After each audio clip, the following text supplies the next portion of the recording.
오늘의 말씀은 민수기 5장 11절부터 31절까지 말씀입니다. 여호와께서 모세에게 말씀하여 이르시되 이스라엘 자손에게 말하여 그들에게 이르라. 만일 어떤 사람의 아내가 탈선하여 남편에게 시누를 저버렸고 한 남자가 그 여자와 동침하였으나 그의 남편의 눈에 숨겨 드러나지 아니하였고 그 여자의 더러워진 일에 증인도 없고 그가 잡히지도 아니하였어도 그 남편이 의심이 생겨 그 아내를 의심하였는데 그의 아내가 더럽혀졌거나 또는 그 남편이 의심이 생겨 그 아내를 의심하였으나 그 아내가 더럽혀지지 아니하였든지 그의 아내를 데리고 제사장에게로 가서 그를 위하여 보리가루 10분의 1 에바를 헌물로 드리되 그것에 기름도 붓지 말고 유향도 두지 말라.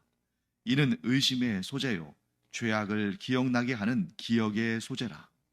제사장은 그 여인을 가까이 오게 하여 여호와 앞에 세우고 토기에 거룩한 물을 담고 성막 바닥에 티크를 취하여 물에 넣고 여인을 여호와 앞에 세우고 그의 머리를 풀게 하고 기억나게 하는 소재물 곧 의심의 소재물을 그의 두 손에 두고 제사장은 저주가 되게 할 쓴 물을 자기 손에 들고 여인에게 맹세하게 하여 그에게 이르기를 내가 내 남편을 두고 탈선하여 다른 남자와 동침하여 더럽힌 일이 없으면 저주가 되게 하는 이 쓴 물의 해독을 면하리라.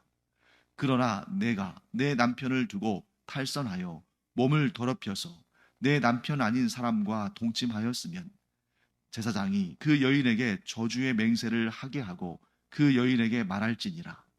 여호와께서 내 넓적다리가 마르고 내 배가 부어서 내가 내 백성 중에 저주거리 맹세거리가 되게 하실지라. 이 저주가 되게 하는 이 물이 내 창자에 들어가서 내 배를 붓게 하고 내 넓적다리를 마르게 하리라 할 것이요 여인은 아멘 아멘 할지니라. 제사장이 저주의 말을 두루마리에 써서 그 글자를 그 쓴 물에 빨아 넣고 여인에게 그 저주가 되게 하는 쓴 물을 마시게 할지니 그 저주가 되게 하는 물이 그의 속에 들어가서 쓰리라. 제사장이 먼저 그 여인의 손에서 의심의 소재물을 취하여 그 소재물을 여호와 앞에 흔들고 제단으로 가지고 가서 제사장은 그 소재물 중에서 한 움큼을 취하여 그 여자에게 기억나게 하는 소재물로 제단 위에 불사르고 그 후에 여인에게 그 물을 마시게 할지라. 그 물을 마시게 한 후에 만일 여인이 몸을 더럽혀서 그 남편에게 범죄하였으면 그 저주가 되게 하는 물이 그의 속에 들어가서 쓰게 되어 그의 배가 부으며 그의 넓적다리가 마르리니 그 여인이 그 백성 중에서 저주거리가 될 것이니라. 그러나 여인이 더럽힌 일이 없고 정결하면 해를 받지 않고 임신하리라. 이는 의심의 법이니 아내가 그의 남편을 두고 탈선하여 더럽힌 때라 또는 그 남편이 의심이 생겨서 자기의 아내를 의심할 때에 여인을 여호와 앞에 두고 제사장이 이 법대로 행할 것이라. 남편은 무죄할 것이요 여인은 죄가 있으면 당하리라. 네, 오늘 우리가 꽤 긴 본문을 읽어보았는데 여성에 관한 규례로서는 민수기에 처음으로 소개되는 내용이 등장합니다. 여성분들 같은 경우도 아니 남성분들도 네, 이 본문을 보면 좀 난감하게 여겨질 수 있을 겁니다. 남편으로부터 외도를 의심받은 여인, 곧 아내에 관한 규례인데 이 현대의 인권적인 관점에서 본다면 굉장히 거리감이 느껴지고 굉장히 여성 차별적으로 여겨질 수 있고 또 폭력적으로 보여질 수 있습니다. 자, 그런데 문제는 우리가 살아가는 21세기의 관점으로 지금으로부터 대략 한 3,500년 전의 그 시대를 판단하고 평가한다는 것은 온당하지가 않죠. 자, 그렇기 때문에 1차적으로 우리는 어떤 해석을 해야 되냐면 지금으로부터 3,500년 전인 그 시대에 이 이스라엘 공동체, 곧 하나님의 법에 따라 사회가 유지가 되는 그 공동체와 그 동일한 시대에 그 주변에 있는 나라들 혹은 민족들의 풍습, 법, 관례 이런 것들을 비교해야지 이때와는 3,500년의 시차를 가지고 뭐 인권이나 법이나 문화나 세계관이나 이런 면에서 너무나 큰 격차가 나는 이 시대와 동일선상에서 비교한다는 것은 정당하지가 않다. 이렇게 우리가 먼저 좀 선을 그어놓고 그러면 다른 지역, 즉 이스라엘 주변에 있는 다른 나라들, 다른 민족들은 이러한 동일한 상황 가운데 어떤 법적인 조치나 어떤 해석이나 어떤 처벌을 했는가 하는 것을 살펴보는 것이 중요할 것 같습니다. 자, 고대 근동이라고 하죠. 보통 이제 근동아시아 하면 이 중동 지역을 의미하는데 이 근동이라는 말 자체도 사실은 서구권에서 만든 일이죠. 만든 용어죠. 왜냐하면 서양에서 가까울 근자, 가까운 동쪽의 지역 이런 뜻이니까요. 그래서 우리는 그냥 이렇게 표현하는 것이 좀 객관적이겠습니다. 서아시아 혹은 뭐 이스라엘 가나안 땅 뭐 이런 식으로 표현하면 조금 더 객관적으로 표현할 수 있겠죠. 그 서아시아 지역에서 많은 법전들이 발견이 됩니다. 심지어 함무라비 법전 같은 경우는 그 역사가 거의 뭐 4,000년을 넘는다고 보기도 하죠. 자, 그렇기 때문에 그 많은 법전들이 발견이 됐는데 자, 이와 동일한 경우, 즉 남편이 아내의 외도를 의심하는 경우에 어떻게 했는가? 자, 지금 하나님께서 주신 계명은 어떻습니까? 간략하게 정리한다면 그 여인을 데려다가 외도를 의심받는 여인을 데려와서 제사장이 이 거룩한 물이라는 걸 보니까 이 성막에 있는 성막들에 있는 그 물두멍에 담아놓는 그 물을 의미하는 거겠죠. 성막 안에 있는 물이니까 그게 거룩한 물이죠. 거기에다가 이제 성막 바닥에 있는 흙을 넣는다. 여기에서 성막 바닥이라는 것은 이 회막, 즉 큰 거룩한 천막 안쪽에 있는 공간. 그것을 내성소라고 하겠죠. 왜냐하면 성막들까지를 다 포함해서 성소라고 하기도 하니까 좁은 의미에서 본다면 그 내성소에 지성소 앞에 있는 내성소 바닥에 흙을 일부 퍼서 그 물에 넣는다는 것이죠. 그리고 그 글자를 쓴 그러니까 그 저주의 글 이게 만약에 유죄하다면 이 여인이 정말 유죄하다면 하나님이 내리시는 저주를 받게 된다 하는 그런 글을 쓴 두루마리를 그 물에 이제 빠는 거예요. 그러니까 그 물 속에는 어떤 성분들이 있습니까? 성막 바닥에 있는 그런 흙과 또 글씨를 쓴 뭐 먹으로 썼든 뭘 썼든 하여튼 그 글씨를 쓴 두루마리를 빨았으니까 그 먹 성분이 있겠죠. 그것을 마시게 한다는 겁니다. 그리고 그 마신 결과 그 여인에서 어떤 변화가 나타나는 것을 통해서 이 여인의 유죄, 무죄 여부를 결정하겠다. 이렇게 되는 거예요. 오늘날 관점에서 보면 굉장히 기이하지만 그 당대에 동일한 의심을 받는 여성들, 다른 나라, 그 주변 나라의 여성들은 어떻게 처벌을 받는가? 대부분의 경우에 어떻게 되냐면 죽음으로써 유죄냐 무죄냐를 판결한다는 거죠. 그래서 그 당대의 주변 나라들의 법전들을 보면 어떤 내용들이 기록되어 있냐면 무거운 돌이나 무거운 물체를 그 여인에게 감아서 즉 뭐 발목 같은 데에 그 무거운 돌을 이렇게 매달겠죠. 그 다음에 그 여인을 깊은 강에 빠뜨려서 그 여인이 거기에서 살아서 나오면 무죄고 그 여인이 만약에 그 강물에서 죽는다 그러면 그 여인이 정말 외도를 했구나 이렇게 판결한다는 거예요. 그 여인이 살아나온다 못 살아나온다 우상에게 그런 힘이 있다 없다 이런 걸 떠나서 그 여인이 외도의 의심을 받는 그 일을 해결하기 위해서 재판받기 위해서 생명을 걸어야 한다는 거죠. 반면에 오늘 이 본문에서 나오는 이 여인은 지금 의심을 받고 있기 때문에 이 여인이 정말 외도를 했는지 하지 않았는지 정확히 알 길이 없어요. 그런 경우에 목숨을 담보로 재판받는 그러한 끔찍한 법을 적용하지 않고 어떻게 합니까? 자, 물론 이 아내가 다른 남성과 외도를 했다면 그리고 그것이 현장에서 붙잡혔다면 혹은 두세 명 이상의 증인이 있다면 그 여성뿐만 아니라 그와 외도한 남성도 돌에 쳐서 죽이게 돼 있어요.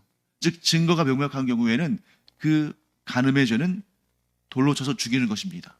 하지만 지금 이 경우에는 증거가 없잖아요. 증인도 없고. 그렇기 때문에 남편의 일방적인 의심과 그의 주장으로 이 여인을 죽음을 통해서 그 유죄와 무죄를 구분한다는 것은 그건 너무나 그 여성에게는 끔찍하고 잔혹하고 폭력적인 방법이죠. 주변 모든 나라들이 대부분 그런 법을 가지고 있는데 하나님의 율법은 어떻습니까? 증거가 없다. 증인이 없다면 죽음으로써 증거할 것이 아니라 하나님께 맡겨라 하는 거죠. 그래서 여기에서 그 쓴 물이라는 것이 정말 맛이 쓰거나 정말 그것이 몸 안에 들어왔을 때에 심각한 증상을 나타내도록 되어 있는, 예를 들면 양진물 같은 그런 것이 아니라는 것을 우리가 알 수 있습니다. 예를 들면 오늘날도 우리가 어떤 물에 흙을 좀 넣는다든지 먼지나 흙을 좀 섞는다든지 또는 잉크를 좀 뿌렸다고 해서 그것을 먹고 생명이 위독할 정도는 아니죠. 즉 여기에서 쓴 물이라 하는 것은 뭐냐면 쓰디쓴 죄악을 기억나게 하는,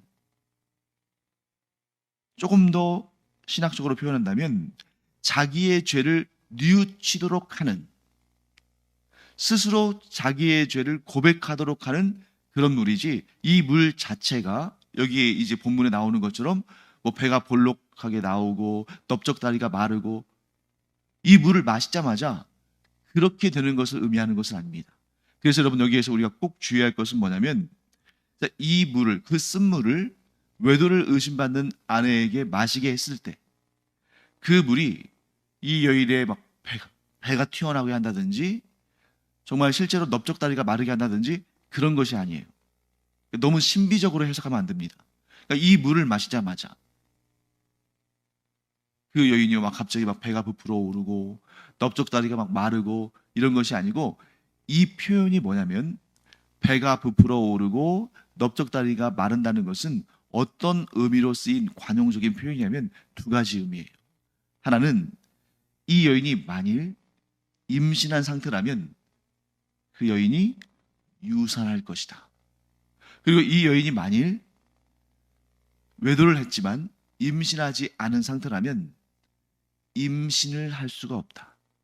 그런데 이 일이 그 쓴물 때문에 일어나는 것이 아니라는 거죠. 그 쓴물 때문에 이 여인이 잉태한 아기를 유산하거나 또는 임신하지 못하거나 하는 것이 아니라 이 쓴물은 그 여인에게 자복하고 회개할 기회를 주는 거예요. 스스로 회개할 기회를.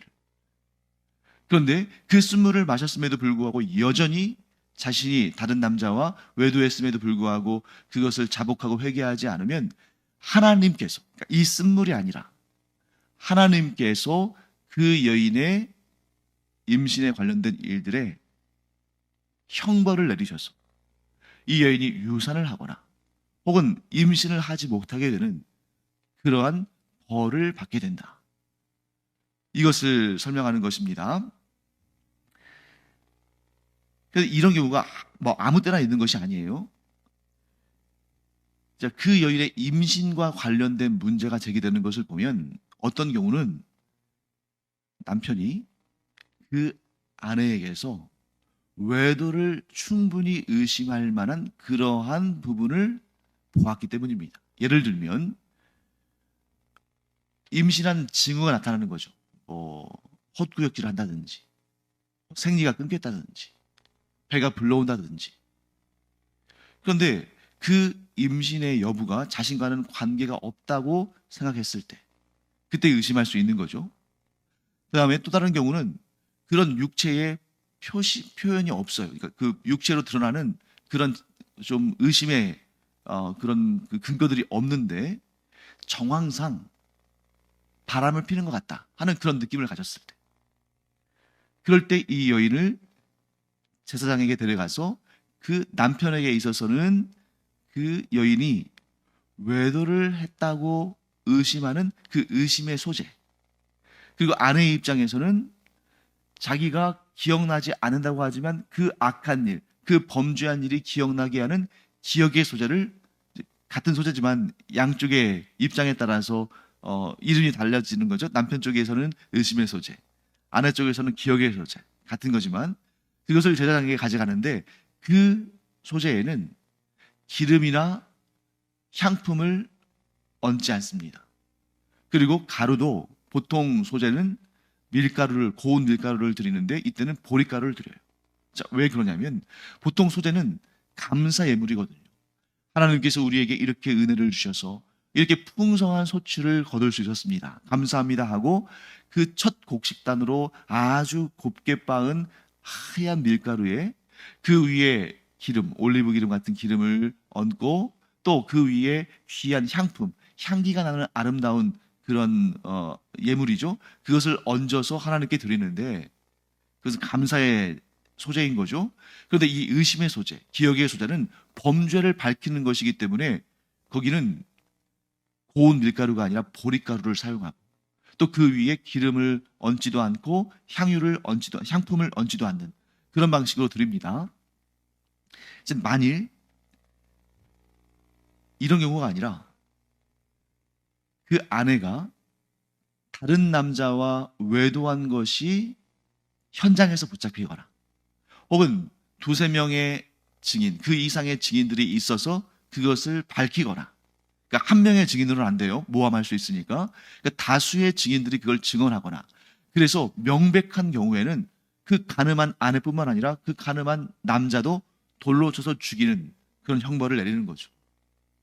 하지만 지금의 이 경우는 그 누구와 가늠했는지 그 남자를 알지 못하고 또 이 여인도 자기가 가늠하지 않았다고 얘기하므로 남편의 의심만 있는 경우죠. 이런 경우에 이러한 의심의 소재를 들이면서 이 판결을 거치게 되는 것입니다. 가늠하다가 현장에서 잡히면 돌로 쳐서 죽인다. 끔찍한 일이잖아요. 그런데 발뺌하다가 의심의 소재를 들이고 나서 그로 인해서 낙태를 한다거나 혹은 임신하지 못하게 되는 그런 경우도 이것도 무서운 경우죠. 자, 왜 이렇게 하나님께서 이 간음에 대해서 엄격한 잣대를 가지고 계신가? 자, 그러면 이건 여성에게만 속한 것인가? 아니에요. 남성에게도 동일하게 적용됩니다. 그래서 여성이 간음을 했다는 것은 그 파트너인 남성이 있다는 거잖아요. 그 남성도 돌에 맞아 죽어야 돼. 그리고 많은 경우에는 남성이 성범죄를 더 많이 지른다고도 볼 수 있죠. 왜냐하면 이 강간의 행위들이 많이 나타나니까.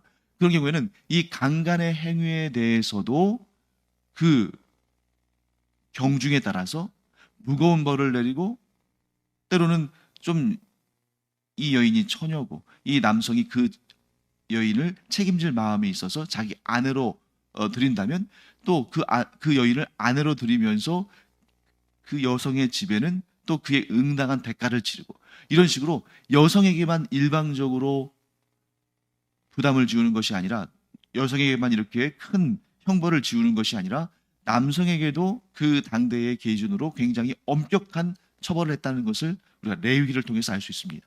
자, 왜 이러냐? 다른 계명들에 비해서 이 간음은 굉장히 큰 징벌을 주었다는 거죠.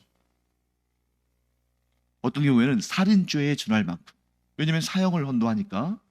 그 이유는 하나님께서 가장 가증하게 생각하시는 것 두 가지가 있는데 하나는 영적인 간음이고 다른 하나는 육체의 간음입니다.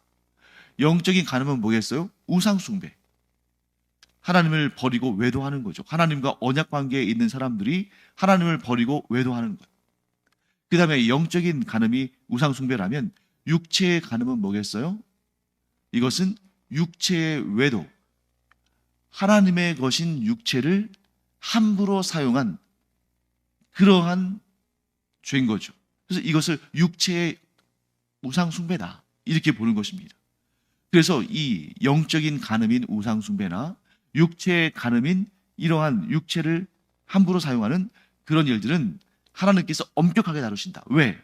하나님께서 요구하시는 거룩함은 영적인 거룩함에 그치는 것이 아니라 육체적인 거룩함도 포함되기 때문에 그것도 하나님께서 너희는 거룩하라, 성결하라 하고 말씀하실 때는 우상을 섬기지 않는 영적인 거룩함만 명령하신 것이 아니라 육체를 거룩하게 유지하는, 즉 혼인관계 이외에 자신의 몸을 더럽히지 아니하는 그런 육체적인 순결까지도 포함하신 하나님의 뜻이다.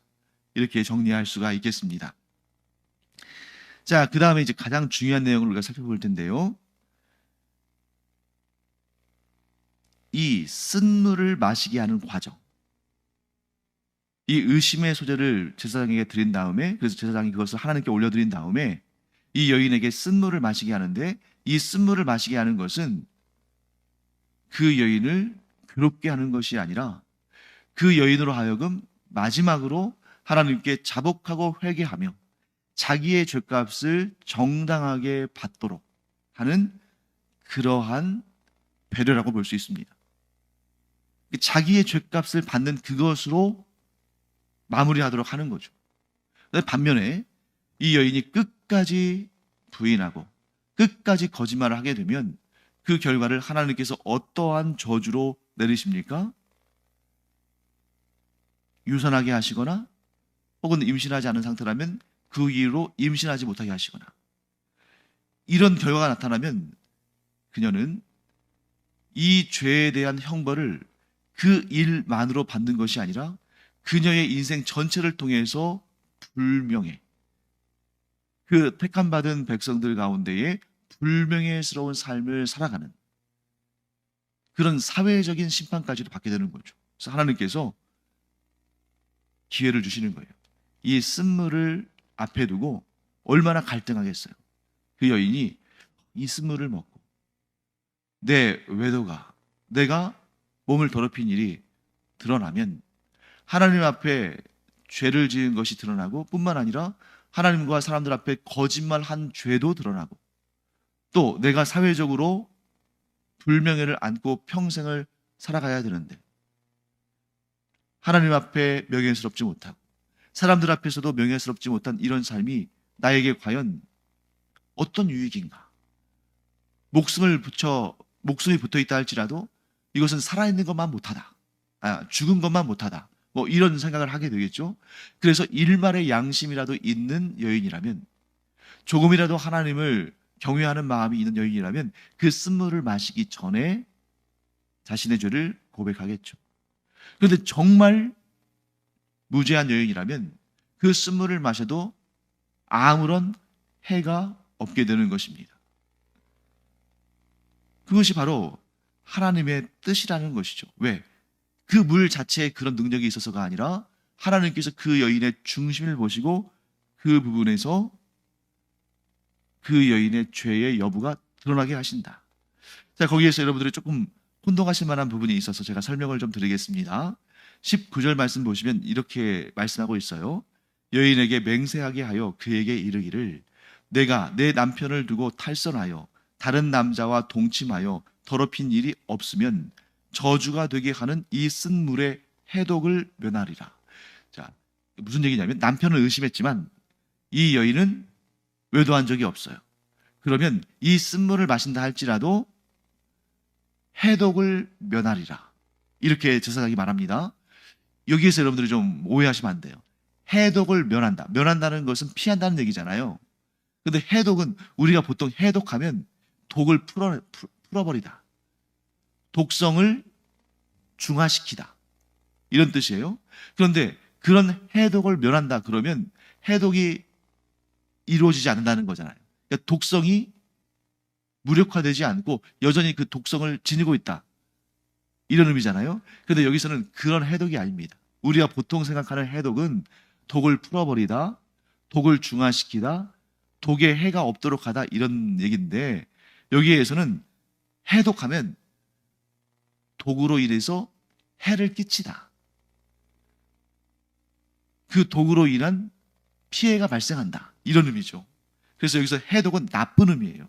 그래서 그런 나쁜 일이 일어나지 않도록 그 일을 면하게 된다. 어떤 경우에 남편이 의심하지만 실제적으로 그런 외도를 행하지 않았을 때. 자, 이제 마무리하겠습니다. 오늘의 이 규례를 우리가 오해하거나 혹은 현대적인 관점에서 보면 굉장히 여성차별적이고 폭력적으로 보일 수 있지만, 그런데 우리가 항상 성경을 해석할 때는 그 성경이 주어진 당대의 1차적인 의미를 해석하고 봐야 되기 때문에, 지금으로부터 3,500년 전에 이 서아시아 지역의 보통의 일반적인 풍습은 여인이 재판도 받지 못하고 정당한 재판도 받지 못하고 죽을 수밖에 없는 그런 상황으로 내몰았다. 즉 남편이 이 아내의 이 외도를 의심하면 큰 돌을 발에 메고 강에 떨어뜨리는 일로, 거기서 살아나오면 무죄, 죽으면 유죄, 이렇게 판단하는 정말 끔찍한 그런 법들을 가지고 있었는데, 오히려 이 물에, 거룩한 물에 성소의 흙을 넣고 하나님의 저주의 말씀을 쓴 그 두루마기를 빤 다음에 그 물을 마시게 하는 것은, 물론 그 물이 뭐 이렇게 위생적으로 좋은 물은 아니겠습니다만 생명을 위협할 정도는 아닌 거죠. 그래서 죽음으로써 자기의 무죄를 증명하도록, 죽음으로써 자기의 유죄나 무죄를 증명하게 하는 방식이 아니라, 이런 쓴물로써 유죄와 무죄를 판단하는 이런 방식은 그 당대로서는 여성에 대한 최고의 보호 조치다, 최고의 인권이 반영되어 있다 하는 것을 우리가 알게 됩니다. 또 한 가지, 이 여성에게 죄가 있든 없든 간에 그 여성에 대한 죄의 징벌과 이런 부분들을 사람의 손에 맡기지 않으시고 하나님의 손에 맡기게 하셨다는 거예요. 자, 그 여인의, 의심받는 여인의 발에 큰 돌을 묻고 강에 빠뜨리는 것은 말로는 신이 그 여인에 대해서 유죄와 무죄를 판결할 것이다 이렇게 하지만, 물리적으로 그렇게 해서 살아나오는 사람들이 얼마나 있겠어요? 그것도 그 신은 하나님이 아니라 우상인데. 그런데 하나님께서는 이렇게 말씀하시는 것입니다. 너희 손으로 그 여인에 대해서, 지금 의심만 받고 있는, 물증이 없이 의심받고 있는 그 여인에 대해서 함부로 너희가 판단하지 말고 그 여인에 대해서는 모든 것을 아는 내가 판단하겠다. 그래서 그 판결을 사람의 손에서 하나님의 손으로 옮기는 그런 모습을 보게 되는 것입니다. 그래서 이 법이 인본주의적인 법이 아니라 신본주의적인 법이다. 자, 인본주의 법은 반드시 실수와 왜곡과 문제가 있을 수밖에 없습니다. 그렇기 때문에 계속해서 법은 개정되고 바뀌는 거잖아요. 또 제정도 되고 폐지도 되고. 하지만 하나님의 법은 진리이기 때문에 하나님께서 공정하게 판단하신다 하는 그러한 내용이 이 본문 가운데 담겨 있습니다. 그래서 우리가 이 본문을 볼 때 너무 사실 어떻게 이런 법이 있을까? 교회 다니지 않는 사람들이 이런 내용을 보면 얼마나 비웃고 얼마나 우리를 조롱할까? 아니요. 그들에게 설명해 줘야 돼요. 자, 어떻게 해요? 우리가 이제 배웠으니까 지금으로부터 3,500년 전에 기록된 이 말씀은 그 당대에 어디에서도 찾을 수 없는 가장 공정하고 가장 여성의 인권이나 생명권을 지켜주는 그러한 법이었다. 그런 하나님께서 오늘날 이 시대에도 우리의 생명을 지키시고 우리의 인권을 지키실 뿐만 아니라, 그럼에도 불구하고 죄는 반드시 드러내시고 죄에 대해서는 하나님께서 진노하신다. 하지만 죄가 없는 자에게는 하나님께서 반드시 그 무죄함을 드러내신다 하는 것을 기억하기를 바랍니다. 기도하겠습니다. 하나님, 끔찍해 보이는 법이지만 그 속에서 하나님의 은혜와 긍휼과 자비하심을 발견하게 됩니다. 저희가 이처럼 저희를 사랑하시며 배려하시는 하나님 앞에 죄를 지음으로 하나님을 시험하는 것이 아니라 죄를 짓지 않고 정결하게 삶으로 하나님의 마음을 기쁘게 해드리는 저희들 되게 하여 주시옵소서. 감사드리며 예수님의 이름으로 축복하며 기도합니다. 아멘. 기도하는 시간입니다. 우리가 기도하면서 우리의 인격이 하나님처럼 사랑이 풍성하며, 그러나 그 사랑의 풍성함이 무질서로 가는 것이 아니라 공의와 정의를 또 지켜나가고 세워나가는 그런 성숙한 인격체로 우리가 성장하기를 축원합니다. 기도하겠습니다.